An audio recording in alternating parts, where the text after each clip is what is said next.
Ketemu lagi dengan saya Wasis OKB Otak Kata Bicara di podcast saya yang kesekian kalinya.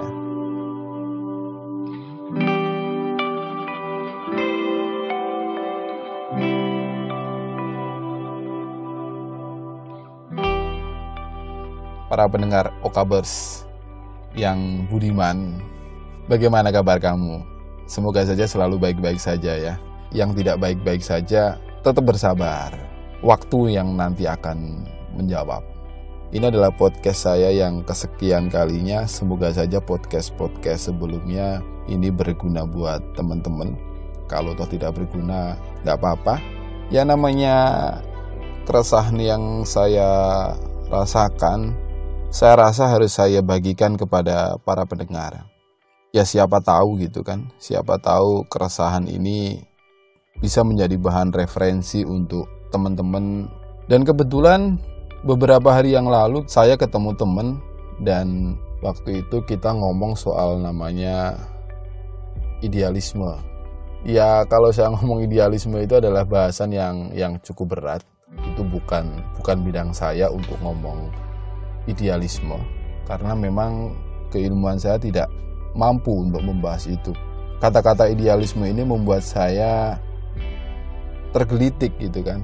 Sebenarnya itu idealisme itu apa gitu. Dan malam ini saya mau sharing soal itu. Dan maaf kalau pengertian yang saya sharingkan ini tidak relevan terhadap keilmuannya teman-teman yang sekarang lagi mendengar. Ya namanya podcast Otak Kata Bicara, ya saya punya otak, saya punya kata dalam otak, kemudian saya bicarakan. Jadi ini adalah podcast bebas bicara untuk saya sendiri. Kira-kira seperti itu. Jadi pengertian secara umum, idealisme itu adalah sesuatu keyakinan atas suatu hal yang dianggap benar oleh individu yang bersangkutan dengan bersumber dari pengalaman, pendidikan, kultur budaya, dan kebiasaan. Dan idealisme tumbuh secara berlahan dalam jiwa orang tersebut. Dan idealisme itu membentuk menjadi perilaku, menjadi sikap, atau bisa jadi menjadi ide ataupun cara berpikir. Dan orang-orang yang mengaku idealisme itu kecenderungannya adalah dia suka diskusi, suka dialog, dan penuh dengan syarat berpikir dan perenungan dari diskusi itu, dari dialog itu. Jadi ketika orang-orang idealisme itu ngobrol, ada 3-4 orang ngobrol, bisa jadi dari keempat-empatnya poin yang dia dapat berbeda. Karena memang cara berpikirnya juga berbeda. Jadi idealisme itu menurut saya selalu berkembang. Karena memang idealisme sekali lagi adalah sumbernya dari pengalaman. Dari pengalaman hidup. Apapun itu pengalaman hidup. Dari pendidikan, kultur budaya, dan kebiasaan. Salah satu tokoh yang sangat idealis itu adalah Plato. Mungkin teman-teman pernah dengar namanya Plato ya. Menurut Plato itu adalah idealisme itu adalah sistem keilmuan yang menekankan pikiran, rasa, dan jiwa. Dan menurut Plato, realita yang kita alami ini bentuk dari idealisme kita. Jadi apa yang kita lakukan hari ini itu adalah bentuk dari idealisme. Idealisme kalau saya boleh menjelaskan lagi adalah dari kata ide, dari kata gagasan. Apa yang kita lakukan sekarang itu adalah bentuk dari ide kita. Jadi sebenarnya kalau saya ngomong idealisme, semua orang pasti idealisme. Yang menjadi beda orang idealis itu adalah dari pengalaman, dari pendidikan.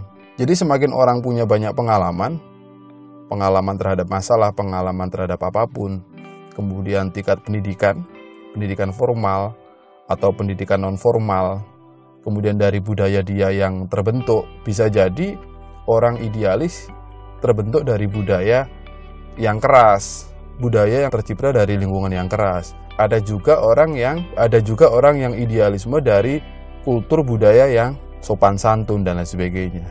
Dan menurut teori, lawan dari idealisme itu adalah realisme.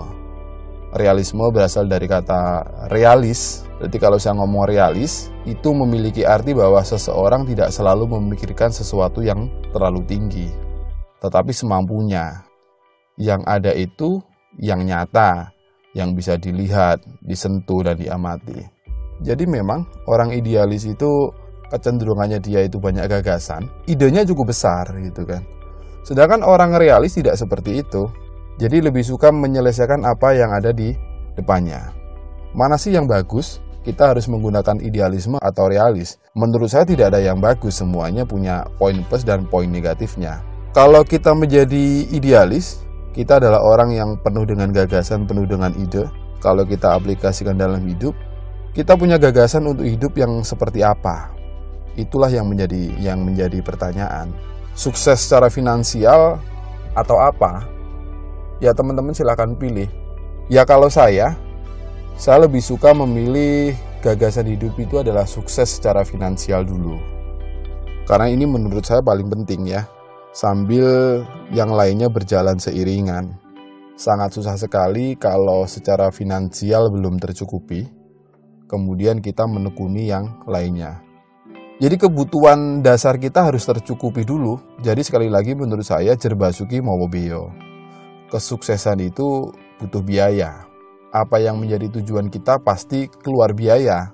Entah itu kecil atau besar, itu pasti keluar biaya. Kita punya gagasan hidup berarti kita punya tujuan dalam hidup. Atau idealis dalam menjalani hidup. Idealis dalam mencapai tujuan hidup itu. Setiap manusia kalau ditanya soal itu pengennya hidup berkecukupan. Semua orang pasti memiliki mimpi, namun terkadang mimpi tersebut sifatnya terlalu tinggi dan di luar batas kemampuan yang kita miliki. Rata-rata seperti itu. Jika hal itu dibiarkan secara terus-menerus, malahan bisa menjadi penyebab kegagalan dalam meraih sebuah mimpi. Dan menurut saya, idealis yang direalistiskan sangatlah diperlukan dalam kehidupan sekarang.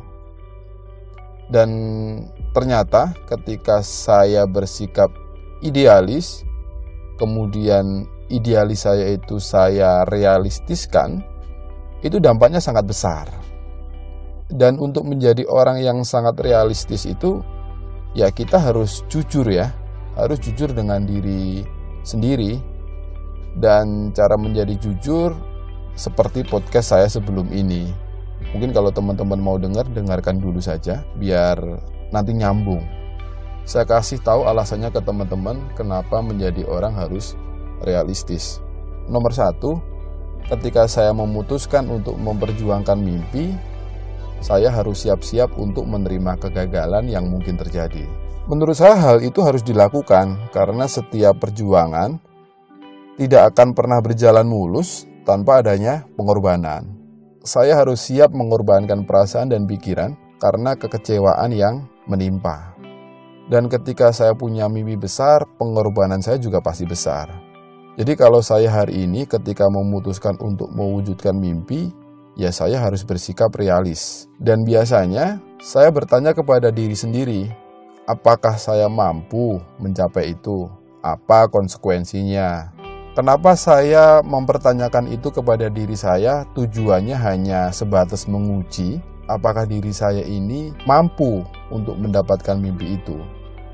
Kalau saya berpikir mampu, ya saya harus cepat mengeksekusinya, cepat melakukan step by stepnya apa. Dan kalau mimpi itu terlalu berat untuk diraih, ya saran saya adalah ganti saja dulu gitu kan. Mungkin beberapa tahun ke depan mimpi itu kita kejar lagi.